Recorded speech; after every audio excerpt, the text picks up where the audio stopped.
gbogbo ìràwọ̀ pátá ẹ wá gbóhun tó fẹ́ ṣẹlẹ̀ lọ́jọ́ tòní gangan tí ń ṣe ọjọ́ Saturday October 18 ọdún 2025 tá wà nú ẹ̀ yìí.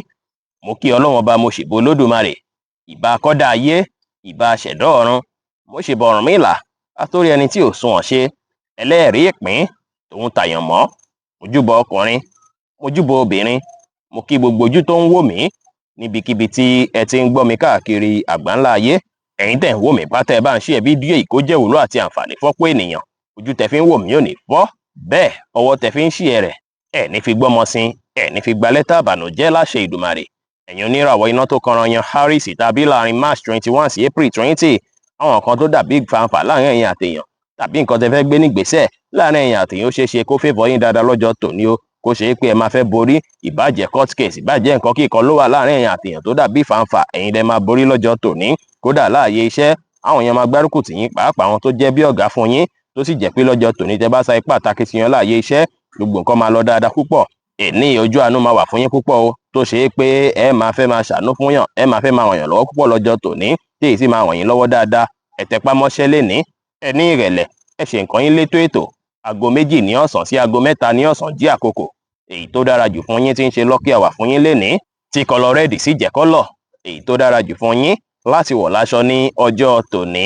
Ẹ̀yin oníràwọ̀ erùpẹ̀ alámọ̀ Taurus tàbí láàrin April 21 sí May 20, agbára káká máa wà fún yín lọ́jọ́ tòní o. Ẹ máa gbáradì láti rí dájú pé gbogbo nǹkan tó dàbí nǹkan tí ó tọ́ tó ń ṣẹlẹ̀ nígbésí ayé yín pátápátá ló fìdí rẹmi.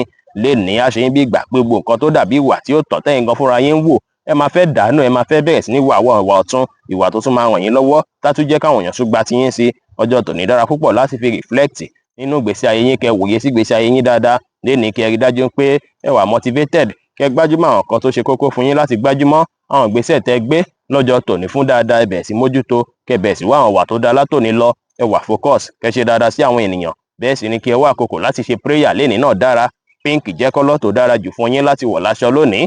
Aago 5 kọjá 20 ìṣẹ́jú ní ìrọ̀lẹ́ sí aago 7 kọjá 20 ìṣẹ́jú ní àṣálẹ́ jẹ́ àkókò èyí tó dára jù fún yín tí ń ṣe lucky hour fún yín lénìí.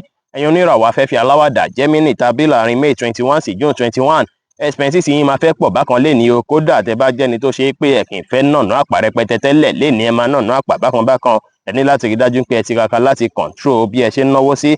Lénìí ẹ̀yin tẹ bá jẹ́ businessmen tẹ̀ ń ṣiṣẹ́, tẹ̀ ń tajà, ẹ máa rèrè ń jẹ dáadáa púpọ̀ lọ́jọ́ tòní. Lénìí kẹ́ rí dájú pé ẹ ní ìrètí pé gbogbo nǹkan máa dá, ohun tó bá lágbára jẹ̀mí ilẹ̀ má wulẹ̀ ṣe rárá. Ẹ ṣe dáadáa sáwọn èèyàn, ṣùgbọ́n ẹ ṣọ́wó náà kí ẹ má nànà àpà bí a ti ṣe sọ. Light blue jẹ́ kọ́lọ́ tó dára jù fún yín láti wọ̀ láṣọ lónìí. Aago 2 ní ọ̀sán sí aago 3 ní ọ̀sán jí àkókò èyí tó dára jù fún yín tí ń ṣe lucky hour fún yín lénìí. Ẹ̀yin oníràwọ̀ omi agbára Cancer tàbí láàrin June 22 sí July 22, agbára káká máa wà fún yín lọ́jọ́ tòní. Ẹ máa wà motivated, ayẹyẹ yá gágá bí ìgbà pé kí ẹ bẹ̀rẹ̀ sí gbégbésẹ̀ tuntun, kí ẹ bẹ̀rẹ̀ sí ṣiṣẹ́ lórí nǹkan tuntun. Lénìí á dàbí ìgbà pé kí ẹ tún ní ìmọ̀ tuntun, ìmọ̀ tó ṣe é pé ẹ̀ ń wá láti mọ̀ látijọ́ mẹ́ta, ẹ̀ nílẹ̀ máa fẹ́ gbáradì láti mọ̀. Lọ́jọ́ tòní ìgboyà máa wà fún yín, tára yín máa yá gágá púpọ̀.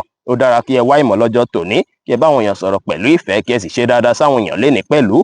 Aago 4 kọjá 30 ìṣẹ́jú ní ìrọ̀lẹ́ sí aago 5 kọjá 30 ìṣẹ́jú ní ìrọ̀lẹ́ jí àkókò èyí tó dára jù fún yín tí ń ṣe lucky hour fún yín lénìí, tí kọlọ yẹ́lò sì jẹ́ kọ́lọ̀ èyí tó dára jù fún yín láti wọ̀ láṣọ ní ọjọ́ tòní.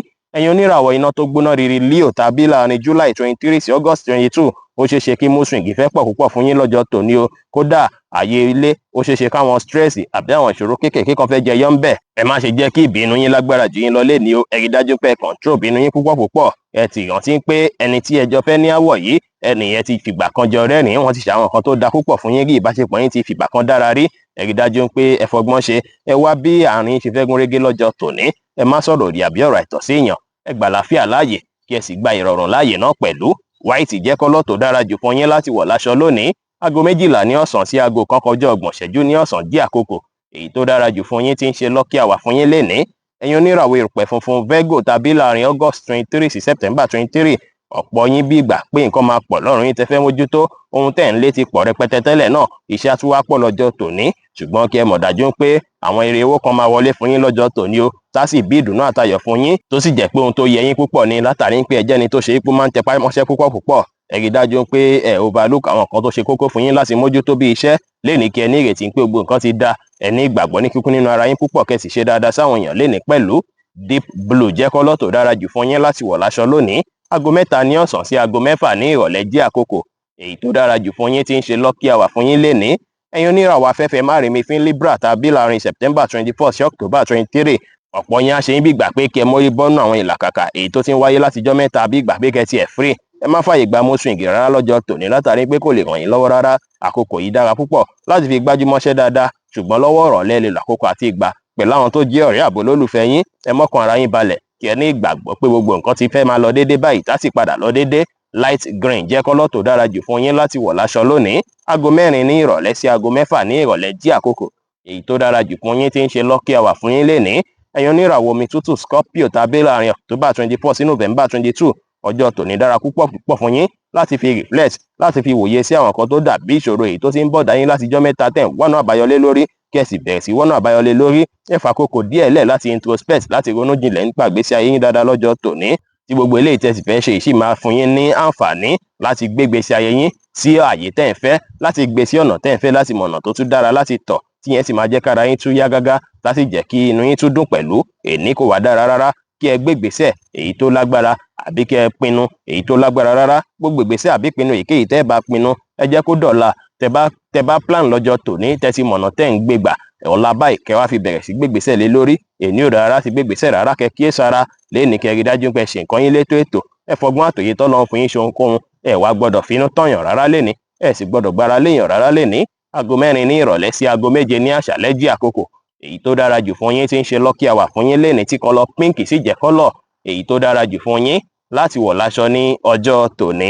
ẹ̀yin oníràwọ̀ inú àtùpà Sagittarius tàbí láàrin November 23 sí December 22, ọjọ́ oríire lọ́jọ́ tòní jẹ́ fún yín o. àwọn èèyàn máa gbóríyìn fún yín dáadáa láàyè iṣẹ́, kódà ẹ máa rí ìdùnnú àtayọ̀, ṣùgbọ́n ó ṣeé ṣe káwọn kan tó dàbí argument tàbí fanfà kan fẹ́ wáyé láàrin ẹ̀yin àtìyàn lọ́jọ́ tòní. ẹ rí dájú pé ẹ jìnnà sí gbogbo nǹkan pẹ́pẹ́pẹ́ tó lè fẹ́ ba móòdù yín jẹ́ yìí. ẹ kíyèsára pẹ̀lú ọ̀rọ̀ ẹnu yín àti bí ẹ ṣe fẹ́ hùwà sí lọ́jọ́ tòní. ẹ jìnnà sí gbogbo nǹkan tó dàbí nǹkan tó lè mú kára máa kan yín tàbí kínú máa bí yín pátápátá. ẹ ṣòtítọ́ ẹ ṣòdodo láwùjọ àwọn èèyàn. ẹ gbájúmọ́ṣẹ́ dáadáa lénìí. ẹ mú sùúrù lò kí ẹ sì gbàlàáfíà láàyè káyè tí ẹ bá wà pẹ̀lú. blue jẹ́ kọ́lọ̀ tó dára jù fún yín láti wọ̀ láṣọ lónìí. aago 2 ní ọ̀sán sí aago 4 ní ọ̀sán jí àkókò èyí tó dára jù fún yín tí ń ṣe lucky hour fún yín lénìí. ẹ̀yin oníràwọ̀ ìpele èròkò Capricorn tàbí láàrin December 23 sí January 19, inú yín máa dùn, ayọ̀ yín máa kún lọ́jọ́ tòní. ẹ máa ríre dáadáa, ẹ máa wà lucky dáadáa lọ́jọ́ tòní. kódà àwọn nǹkan tó dàbí nǹkan tó le koko ẹ máa rí ọ̀nà àbáyọlé lórí lọ́jọ́ tòní. léèní ẹ ṣáà wà ní ìdùnnú, ẹ rí dájú pé ẹ wà ní ìdùnnú látàrí pé gbogbo nǹkan tó dàbí ìṣòro yín ó ti dàbí ìgbà kó ti ń di pẹ̀tẹ́lẹ̀ báyìí. ẹ má tàṣejù bóńkóhun, ṣùgbọ́n ẹ ṣe àwọn nǹkan tá mú kí inú yín dùn káyọ̀ yín kún. ẹ tẹpá mọ́ṣẹ́ lénìí kí ẹ sì wà positive. wáìnì jẹ́ kọ́lọ̀ tó dára jù fún yín láti wọ̀ láṣọ lónìí. aago 5 ní ìrọ̀lẹ́ sí aago 6 ní ìrọ̀lẹ́ jí àkókò èyí tó dára jù fún yín tí ń ṣe lucky hour fún yín lénìí. ẹ̀yin oníràwọ̀ afẹ́fẹ́ oníbínú Aquarius tàbí láàrin January 20 sí February 19, ọ̀pọ̀ yín ó ṣeé ṣe kó máa ṣe yín bí ìgbà pé kí ẹ bẹ̀ sí ilé àwọn kan tó ṣe é pó dàbí ìgbà pó le koko, tàbí táwọn míì sì ń wò pé kíní ìṣó máa ṣe é ṣe, ẹ̀yin máa wò pé kíní ìṣe é ṣe tó sì jẹ́ pé ẹ máa bẹ̀ sí gbégbésẹ̀ lé lórí tẹ̀sí máa padà ṣàṣeyọrí lọ́jọ́ tòní. a ṣe é bí ìgbà pé gbogbo nǹkan pátápátá kó ti rí bí ẹ ṣe ń fẹ́, máa fẹ́ iṣẹ́ lọ́nà tí ó máa gbà wọ́n gbésí ayé yín lọ́wọ́ dáadáa lọ́jọ́ tòní. ó dára kí ẹ tẹpá mọ́ṣẹ́, ẹ ṣe dáadáa sáwọn èèyàn, ẹ ní ìrẹ̀lẹ̀ kí ẹ wà determine, ẹ lómìnira láti káàkiri lénìí láti lọ wá oore, kò sí wàhálà.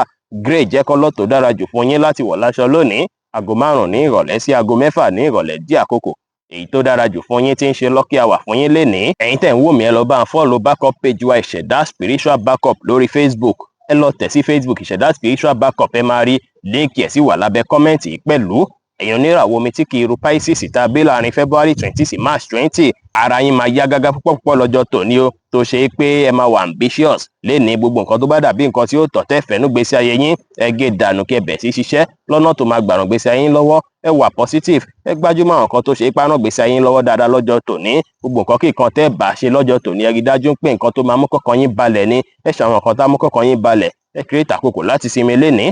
ẹ gbájúmọ́ṣẹ́ náà kí ẹ lè rore gbámú dáadáa, ẹ ṣe dáadáa sáwọn èèyàn kí ẹ sì wà ní ìdùnnú. green jẹ́ kọ́lọ̀ tó dára jù fún yín láti wọ̀ láṣọ lónìí. aago 2 kọjá ìṣẹ́jú 15 ní ọ̀sán sí aago 4 ní ọ̀sán jí àkókò èyí tó dára jù fún yín tí ń ṣe lucky hour fún yín lénìí. bí ó ṣe jẹ́ nìyẹn fún gbogbo irúfẹ́ ìràwọ̀ 12 tó wà pátá. ẹ̀yin tẹ́ ń wò mí pátá ẹ má gbàgbé pé Ọlọ́run bo Olódùmarè nìkan lọ́ba tó ní ìmọ̀ jùlọ. ẹ̀yin tẹ́ fẹ́ ṣèwádìí onírúurú láǹfààní àti kàn sí wa ní WhatsApp 09033897161. ire gbogbo ajẹ́ tiwa lónìí, lọ́sẹ̀ yìí, lóṣù yìí àti ní gbogbo ọjọ́ ayé wa láṣẹ Ìdùmarè. ire o.